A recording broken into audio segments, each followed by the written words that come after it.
میں ایک پاکستانی جاسوس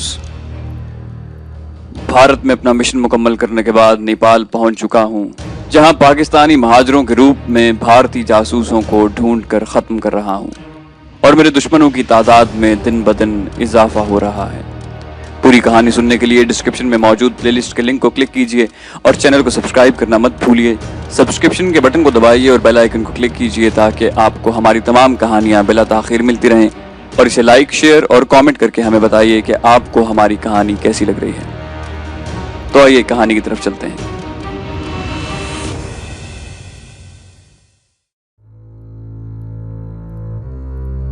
اپنے وطن کی محبت اور سالمیت کے تحفظ کے لیے دنیا بھر میں لاکھوں لوگوں نے خوشی خوشی اپنی جانوں کے نذرانے پیش کیے ہیں، اور ان کے ملک اور قوم نے ان کی قربانیوں کو بے حد سراہا ہے۔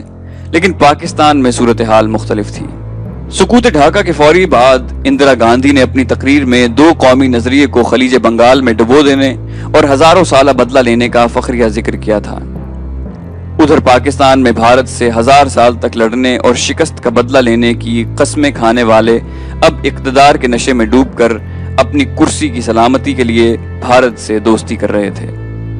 یاد رکھیے کہ جس قوم نے بھی وطن کی خاطر جان دینے والوں کی قربانیوں کو فراموش کر کے دشمن اور غداران وطن کو سراہا، وہ قوم ذلت کی گہرائیوں میں ایسی گری کہ پھر کبھی نہ اٹھ سکی۔ یہ فطرت کا اٹل قانون ہے اور اس سے مفر نہیں۔ 71 میں سیاستدانوں کی ریشہ دوانیوں کے باعث پاکستان کی شکست کو افواج پاکستان کے سر مونڈھا جا رہا تھا، اور افواج پاکستان کی مسلسل تذلیل کر کے اس کے جذبہ حب الوطنی اور مورال کو تباہ کرنے کی بھرپور کوششیں کی جا رہی تھیں، تاکہ بھارت سے بدلہ لینے کا وہ کبھی سوچ بھی نہ سکیں اور حکمران چین کی بنسی بجاتے ہوئے آرام سے حکومت کے مزے لوٹیں۔ پاکستان سے جو اخبار سفارت خانے میں آتے تھے وہ سب حکمرانوں کے ہاتھوں بکے ہوئے ہوتے تھے اور ان کی تعریف میں زمین آسمان کے قلابے ملاتے تھے۔ صحیح حالات کا علم مجھے برطانوی اخباروں سے ہوتا تھا، جنہیں میرے ہوٹل کی انتظامیہ بڑے اہتمام سے بمبئی سے منگواتی تھی۔ بعد میں میری کوششوں سے مجھے برطانوی اور امریکی سفارت خانوں سے بھی پرانے اخبار ملنے لگ گئے، جنہیں ان سفارت خانوں کے نیپالی ملازم معقول معاوضے کے عوض مجھے پہنچا دیتے۔ آئندہ چند روز میں نے بھارتی سفارت خانے کے رد عمل کے انتظار میں گزارے، لیکن اس طرف تو خاموشی چھائی ہوئی تھی۔ میں نے میجر باسو کو تحفہ بھیج کر اسے چیلنج کیا تھا۔ میں چاہتا تھا کہ میرے اشتعال دلانے سے بھنا کر وہ کھل کر سامنے آ جائے اور اپنا سارا زور مجھے زیر کرنے پر لگا دے۔ اس طرح اس کے کارندے اور ایجنٹ میری نظر میں آ جائیں گے، جنہیں میں چن چن کر ہلاک کر دوں گا یا ان کے ہاتھوں مارا جاؤں گا۔ کچھ نہ کچھ فیصلہ تو ہو ہی جائے گا۔ اس کے سوا میرے سامنے کوئی دوسری صورت نہ تھی۔ میں اس راستے پر اتنا آگے بڑھ چکا تھا کہ واپسی ناممکن تھی۔ انہی دنوں پاکستانی سفارت خانے نے 23 مارچ کو یوم پاکستان کے موقع پر ایک تقریب کا اہتمام کیا۔ مجھے بھی دعوتی کارڈ دیا گیا۔ اس تقریب میں نیپالی وزیر خارجہ اور اعلیٰ حکام کے علاوہ اسرائیل کے سوا تمام سفارتکاروں کو مدعو کیا گیا تھا۔ میرے لیے کسی سرکاری تقریب میں شریک ہونے کا یہ پہلا موقع تھا۔ اچکن وغیرہ تو میرے پاس تھی نہیں، اس لیے میں نے ایوننگ سوٹ پہنا۔ تقریب میں رسمی کلمات کے بعد مدعوین کو مشروبات پیش کیے گئے۔ سارے مدعوین اپنے ہم رتبہ لوگوں کے ساتھ ٹولیوں میں کھڑے تھے۔ نیپالی کمانڈر ان چیف اور سفارتی فوجی عہدیدار ڈنر جیکٹس پہنے، کندھوں پر اپنے عہدے کے چمکتے براس اور سینوں پر سیریمونیس تمغے لٹکائے اپنی محفلیں جمائے کھڑے تھے۔ میں ایک عراقی سفارتکار سے محو گفتگو تھا کہ کرنل کا سٹار لگائے ایک فوجی میرے قریب آیا اور کرنل آنند اور انڈین ملٹری اٹیچی کہہ کر اپنا تعارف کروایا۔ جواباً میں نے آصف علی اور ریفیوجی کہا۔ کرنل آنند کو میں نے پہلے بھی کئی بار دیکھا تھا، لیکن تعارف آج پہلی بار ہوا۔ کرنل آنند نشے میں چور تھا۔ Mister Asif, you are an asset of Pakistan. Colonel Anand نے یہ کہتے ہوئے میرے کندھے پر ہاتھ رکھ دیا۔ میں جواباً کچھ کہنا ہی چاہتا تھا کہ کرنل آنند نے پھر مسکراتے ہوئے کہا کہ major Basu is really not happy with your gift. میں نے جواباً کہا کہ I think you are mistaken. I never sent any gift to Basu. اس پر کرنل آنند نے کہا کہ نہیں، ہم بھارتی کبھی دھوکہ نہیں کھاتے۔ 67 میں ہم نے تمہارے ملک کے مشرقی اور مغربی بازوؤں سے ایک ایک آدمی چنا، ان پر محنت کی اور انہوں نے ہماری امیدوں سے بڑھ کر ہماری خواہشات کی تکمیل کی۔ مسٹر آصف، ہم کبھی مغالطے کا شکار نہیں ہوئے۔ کرنل آنند کو میں ایسے موزوں جواب دے سکتا تھا کہ اس کا سارا نشہ ہرن ہو جاتا، لیکن یہ پاکستان کی تقریب تھی اور میں بدمزگی پیدا نہیں کرنا چاہتا تھا۔ میں نے کرنل آنند سے ہاتھ ملاتے ہوئے کہا کہ چلیں، اگر آپ اصرار کرتے ہیں تو میں مان لیتا ہوں کہ باسو کو تحفہ میں نے ہی بھیجا تھا۔ میرے خیال میں وہ فنکارانہ ذہن نہیں رکھتا۔ اگلی بار ایک تحفہ میں تمہیں بھیجوں گا، مجھے یقین ہے کہ تمہیں وہ ضرور پسند آئے گا۔ یہ کہہ کر میں تقریب سے چلا آیا۔ مدہوش کرنل آنند پھٹی ہوئی آنکھوں سے میری بات سن رہا تھا۔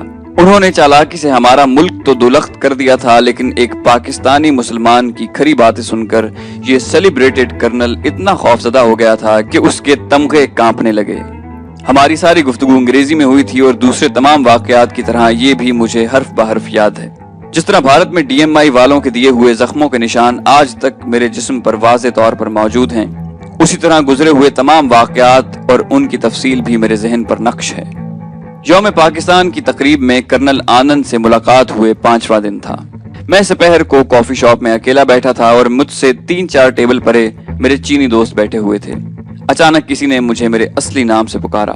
اپنا نام سن کر میں چونک تو اٹھا، لیکن کوئی رد عمل ظاہر کیے بغیر کافی میں مشغول رہا۔ جب دوبارہ نام پکارے جانے پر بھی میں نے کوئی دھیان نہ دیا تو چند لمحوں بعد مجھے اپنے کندھے پر ہاتھ کا دباؤ محسوس ہوا۔ میں نے پلٹ کر دیکھا تو وہ کرنل آنند تھا۔ میں اخلاقاً اس سے اٹھ کر ملا۔ چند رسمی کلمات کے بعد میں نے اسے اپنے ساتھ بیٹھنے کی دعوت دی تو اس نے کہا کہ میں اس کے ٹیبل پر آ جاؤں کیونکہ وہاں اس کے 2 ساتھی بیٹھے ہیں۔ میں نے جواباً کہا کہ اس کے ساتھیوں کے لیے میرے ٹیبل کی باقی کرسیاں حاضر ہیں۔ آنند نے یہ کہتے ہوئے کہ تم بہت ضدی ہو، اپنے دونوں ساتھیوں کو جو ہماری طرف ہی دیکھ رہے تھے اشارے سے بلا لیا۔ وہ دونوں میری ٹیبل پر آئے تو میں نے انہیں خوش آمدید کہا۔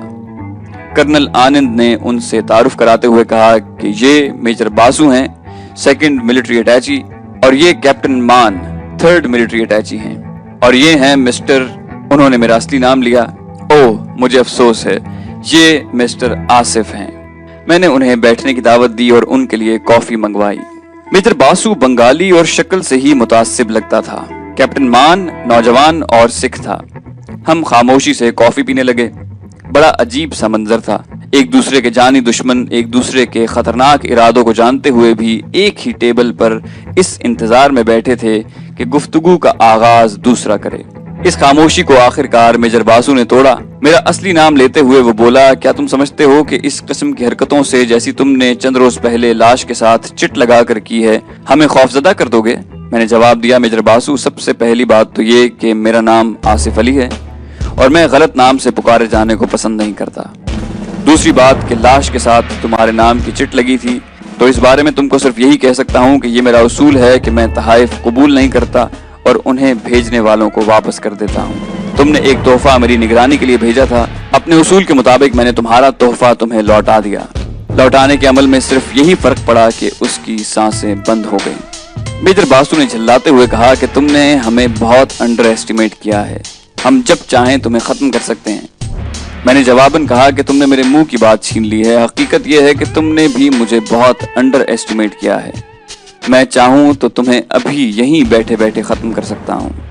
میجر باسو نے بے یقینی کی کیفیت سے 2-4 ہوتے ہوئے میرے چینی دوستوں کی طرف اشارہ کرتے ہوئے کہا، ان 2-3 چینی لوگوں کے ساتھ تم ہمارا مقابلہ کرو گے؟ میں نے ہنستے ہوئے کہا کہ میجر باسو، میں تو سمجھتا تھا کہ بنگالی دماغ والے بڑے تیز اور ہوشیار ہوتے ہیں، لیکن اب مجھے اپنے اس خیال پر نظر ثانی کرنا پڑے گی۔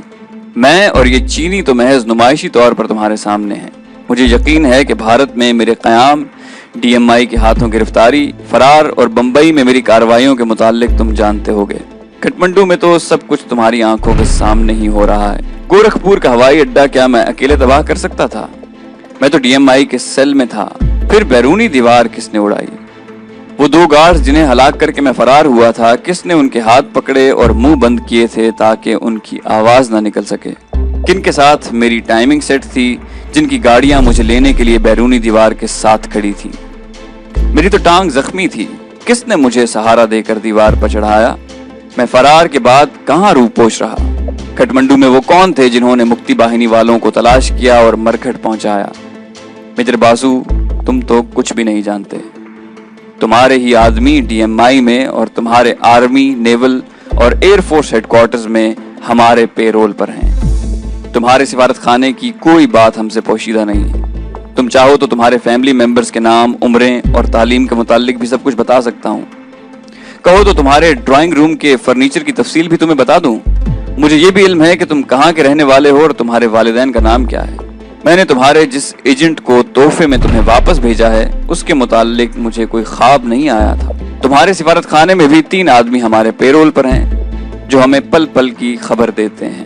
میں تو ایک معمولی کارکن ہوں اور یہ چینی میرے محافظ ہیں اور صرف ہم ہی تمہارے سامنے ہیں۔ ہم تو ان ڈمی جہازوں کی طرح ہیں جو فوجی ہوائی اڈوں پر حملہ آوروں کو دھوکہ دینے کے لیے پینز میں رکھے جاتے ہیں۔ یہاں مجھے اور میرے چینی محافظوں کو ہلاک کرنا تمہارے لیے ناممکن ہے۔ اس وقت بھی کم از کم 20 آنکھیں تمہیں دیکھ رہی ہیں اور میرے اشارے کی منتظر ہیں۔ بھارت اور کھٹمنڈو میں ہماری جڑیں بہت گہری اور پھیلی ہوئی ہیں۔ 65 میں ہم تم سے آمنے سامنے مردانہ وار لڑے اور تم نے دیکھ لیا تھا کہ اسلحے کی برتری، 5 گنا زیادہ نفری اور بغیر اعلان کے رات کے پچھلے پہر اچانک حملہ کرنے کے باوجود تمہاری بہادر افواج 17 روز میں بارڈر سے صرف 14 میل کا فاصلہ بھی طے کرنے میں ناکام رہیں اور تمہارے commander in chief general Chaudhry کی لاہور جم خانہ میں چھوٹا پیگ پینے کی حسرت دل میں ہی رہ گئی۔ اس جنگ کے دوران تم پاکستان سے اتنے خوفزدہ ہو گئے تھے کہ دلی سے اپنا دارالخلافہ الہ آباد منتقل کر دیا۔ UN میں تمہارا نمائندہ بار بار دہائی دیتا رہا کہ ہم ابھی اور اسی وقت جنگ بند کرنے کو تیار ہیں۔ معاہدہ تاشقند کے وقت ہمارے صدر ایوب خان سے ہاتھ ملاتے وقت تمہارے وزیر اعظم لال بہادر شاستری کو خوف سے دل کا جان لیوا دورہ پڑا۔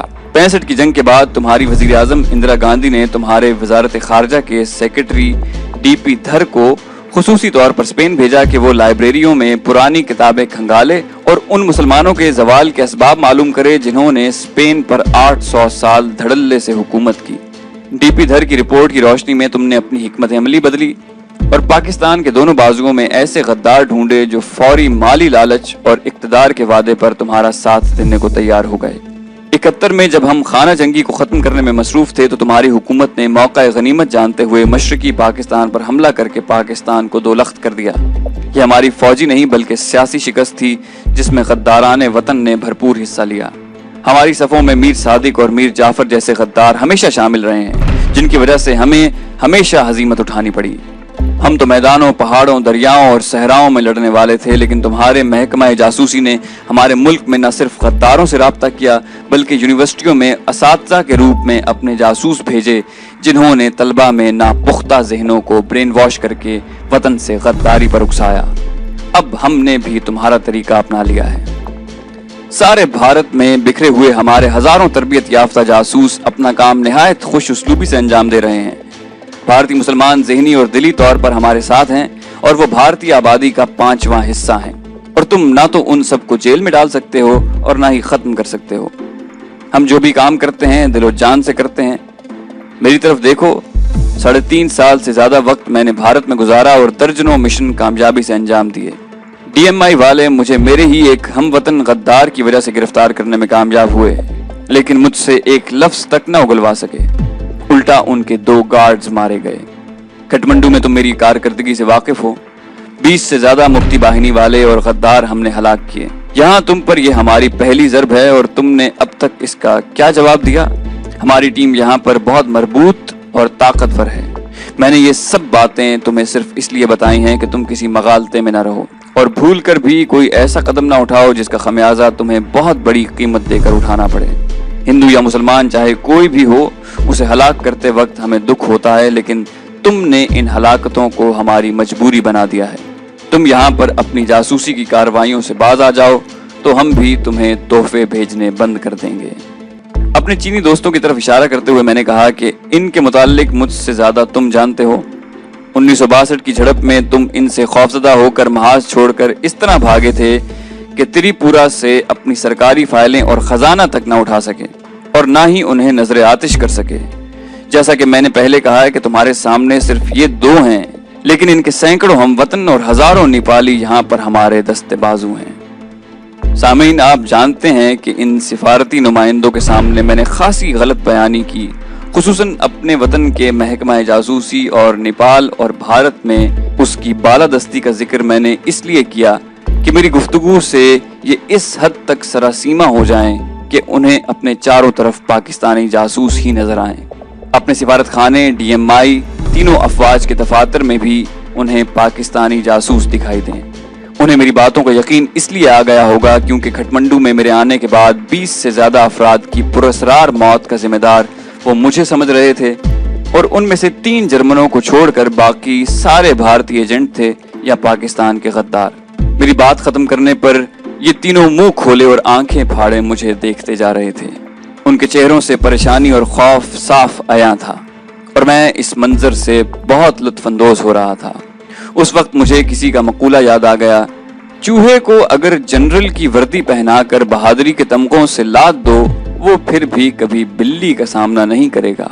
بھارت اور کھٹمنڈو میں میرے قیام کے دوران آج پہلی بار مجھے ایسا موقع ملا تھا کہ میں بھارتی فوجی افسران کے ساتھ جو میری حقیقت سے آگاہ تھے پوری آزادی کے ساتھ گفتگو کروں اور آئینے میں ان کا اصل چہرہ انہیں دکھا سکوں، اور اس کوشش میں میں نے اپنا پورا زور بیان صرف کر دیا تھا۔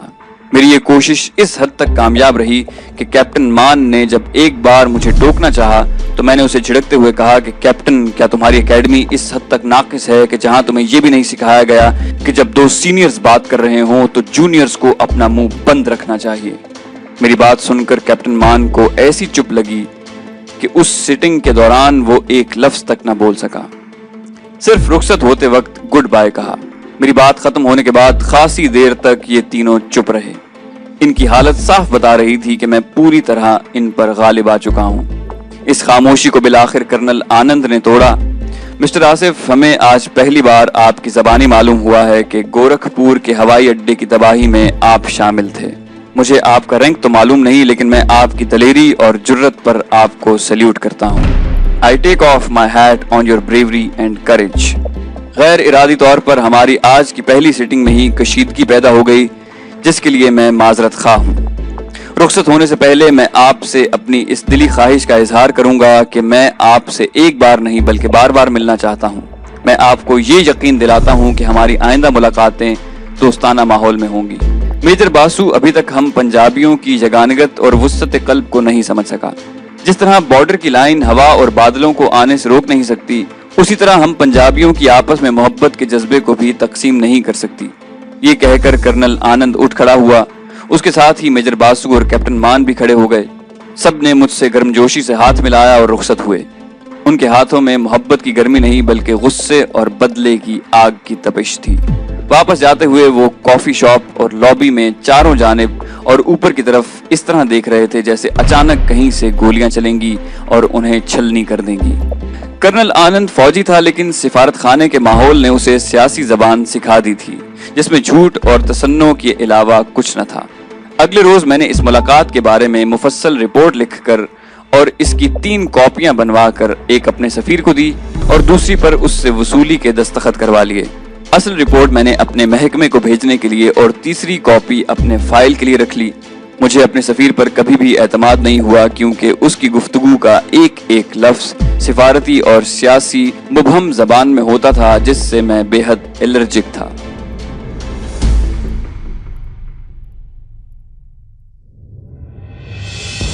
تو دوستو، یہ تھی ہماری آج کی کہانی۔ امید کرتے ہیں آپ کو ہماری کہانی پسند آئی ہوگی۔ جانے سے پہلے اس ویڈیو کو لائک، شیئر اور اس پر کامنٹ کرنا مت بھولیے، اور اگر ابھی تک آپ نے اس کو سبسکرائب نہیں کیا تو ہمارے چینل کو سبسکرائب کیجئے تاکہ آپ کو ہماری تمام ویڈیوز بلا تاخیر ملتی رہیں، اور ہمیں ضرور اپنی رائے سے آگاہ کیجئے کہ آپ کو ہماری کہانیاں کیسی لگ رہی ہیں۔ ہم مزید کہانیاں لے کر جلدی حاضر ہوں گے۔ اپنا بے حد خیال رکھیے گا۔ اللہ حافظ۔